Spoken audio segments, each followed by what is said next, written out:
இந்த வீடியோ பார்க்குறவங்க கவர்மெண்ட் ஸ்கூல்ல வேலை செஞ்சுட்டு இருக்கீங்க அப்படின்னா, இந்த வீடியோக்கு ஒரு லைக் போட்டு, நீங்க எந்த ஸ்கூல்ல என்ன சப்ஜெக்ட்க்கு வேலை செஞ்சுட்டு இருக்கீங்க? உங்க மாவட்டம், உங்களுடைய பாடம். இத நீங்க பதிவு பண்ணுங்க. மத்தவங்களும் தெரிஞ்சுக்கட்டும். எத்தன அரசு பள்ளி ஆசிரியர்கள் இந்த சேனல ஃபாலோ பண்றாங்களோ, மத்தவங்க தெரிஞ்சுக்கட்டும். நீங்க போடுற லைக்ஸ் இந்த வீடியோட உண்மை தன்மை வெளிப்படும். ஈவன் இதுவரையும் செலக்ட் ஆகாத டீச்சர்ஸ் எக்ஸாம் படிச்சுட்டு இருக்கிறீங்க. நீங்க இந்த வீடியோ பார்க்குறதா இருந்தாலும், நீங்க என்ன எக்ஸாம் படிச்சிருக்கீங்க? அந்த எக்ஸாமோட பேரு, சப்ஜெக்ட். இத மட்டும் பதிவு பண்ணுங்க. இந்த கமெண்ட் எல்லாம் உங்களுக்கு ஒரு கோர்வையா ஒரு புரிதல குடுக்கும். நான் அத வந்து அங்கங்கே கமெண்ட்ல ரிப்ளை குடுக்குறேன். இந்த முக்கியமான பதிவு எதற்காக அப்படின்னு பார்த்தீங்கன்னா, நடந்து முடிந்த பிடி, பிஆர்டி தேர்வு. 2023ல் பிடி, பிஆர்டி நடக்கும்போது 16 ஏடிடபிள்யூ டீச்சர்ஸ்க்கான வேக்கன்சி. ஏடிடபிள்யூ பள்ளிக்கான 16 வேக்கன்சில டீச்சர் செலக்ட் ஆனாங்க. செகண்ட் கிரேட் டீச்சர்ஸ் எஸ்ஜிடி நியமன தேர்வ பொறுத்தவரைக்கும் 139 பணியிடங்களுக்கு ஆசிரியர்கள் தேர்வு செஞ்சிருந்தாங்க ஏடிடபிள்யூ ஸ்கூலுக்கு. பிஜிடிஆர்பியை பொறுத்தவரைக்கும் 81 பணியிடங்களுக்கு ஆசிரியர் தேர்வு செஞ்சாங்க. இப்போ நான் ஸ்க்ரீனில் கொடுக்குற 226 புதிய நியமன ஆசிரியர்கள் கலந்து கொள்ளலாம். எதில் கலந்துக்கலாம்னா, பொது மாறுதல் கலந்தாய்வில் கலந்துக்கலாம். இவங்களுக்கு வந்து 1 வருஷம் கம்ப்ளீட் ஆயிருக்கணுன்ற நிபந்தனையே கிடையாதுன்ற தகவல் தான் இந்த வீடியோவில் கொடுக்குறது. நிறைய பேருக்கு சில முரண்பாடுகள் இருக்குது. அந்த முரண்பாடுகளை களைவதற்காக தான் இந்த பதிவு.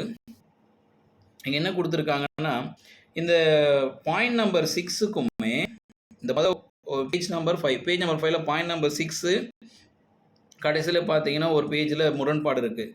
இது வந்து யாருக்கு பொருந்தும்? முதல்ல பாயிண்ட் நம்பர் 6ல இருக்குது பார்த்தீங்கன்னா யாருக்கு பொருந்துன்னா, கடந்த காலங்களில் போன வருஷம் மியூச்சுவல் டிரான்ஸ்ஃபரில் மாறினவங்களாக இருப்பாங்க. இவர்களுக்கு தான் இந்த கட்டுப்பாடு கொடுக்குறாங்க. பணியிட மாறுதல் கோரும் ஆசிரியர், டிரான்ஸ்ஃபர் கவுன்சிலிங் கேட்குற ஆசிரியர் ஒருத்தர் அல்லது காப்பாளர்கள் அவர்கள் தற்போது பணிபுரியும் இடத்தில் 31/5/2026 அன்றைய நிலையில் ஓராண்டு கட்டாயம் பணி முடித்திருக்க வேண்டும். இது யாருக்குன்னா, கடந்த போன வருஷத்தில் யாராவது மியூச்சுவல் டிரான்ஸ்ஃபரில் மாறி இருக்கிற பழைய டீச்சர்ஸ், ஏற்கனவே வேலையில் இருக்கிறவங்க, அவங்க வந்து என்ன பண்ணியிருக்கணும், 1 வருஷம் கம்ப்ளீட் ஆகிருக்கணும், மிடில் வரக்கூடாதுன்னு சொல்கிறாங்க. கூடுதலாக இன்னொரு விஷயம் சொன்னாங்க, போன வருஷம் கலந்தாய்வில் கலந்துக்கிட்டவங்க 2025-26 கல்வியாண்டில் 13/6/2025 14/6/25 2 நாட்களில் கலந்தாய்வு கலந்து கொண்டவங்க பணியிட மாறுதல் பெற்றவர்கள். கலந்து கொண்டு பணியிட மாறுதல் பெற்றவர்கள் என்ன பண்ணலாம், இந்த கலந்தாய்வில் கலந்துக்கலாம்.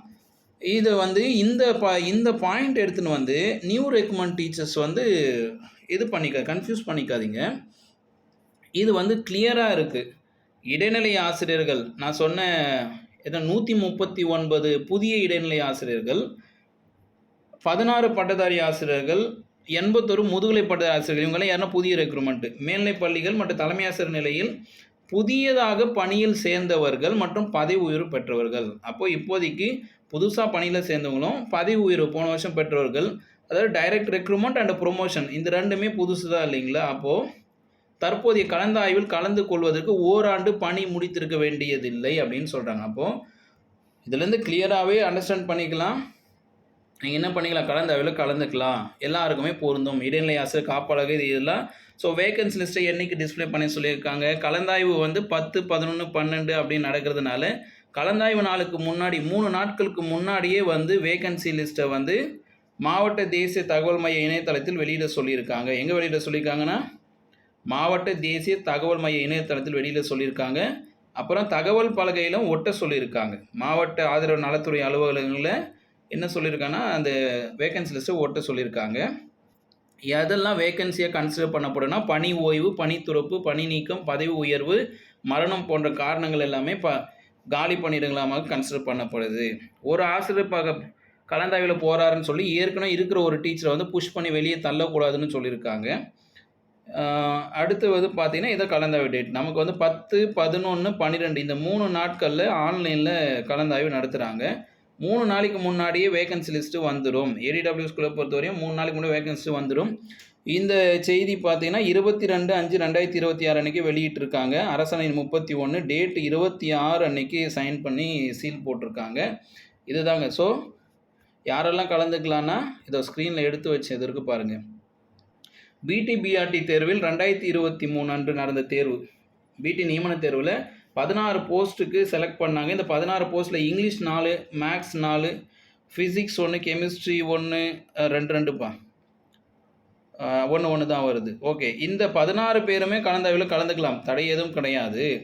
எஸ்ஜிடியை பொறுத்தவரைக்கும் இந்த 139 பணியிடங்கள்ல 139 பேர் போயிருக்க மாட்டாங்க. இதில சில நாட் அவைலபிள் போஸ்ட் இருக்கு, மாற்றுத்திறனாளிகள் இதெல்லாம். அப்போ இந்த 139 போஸ்ட்டுக்குள்ள செலக்ட் ஆன நியூ எஸ்ஜிடி டீச்சர் ஏடிடபிள்யூ ஸ்கூல்ல இருக்கீங்கன்னா, நீங்களும் கலந்துக்கலாம். பிஜிடிஆர்பியை பொறுத்தவரை இதே தான். பிஜிடிஆர்பிக்கும் அதே மாரி 81 போஸ்ட்ல உள்ள போனவங்க, 81 பணியிடங்கள் உள்ள போனவங்க.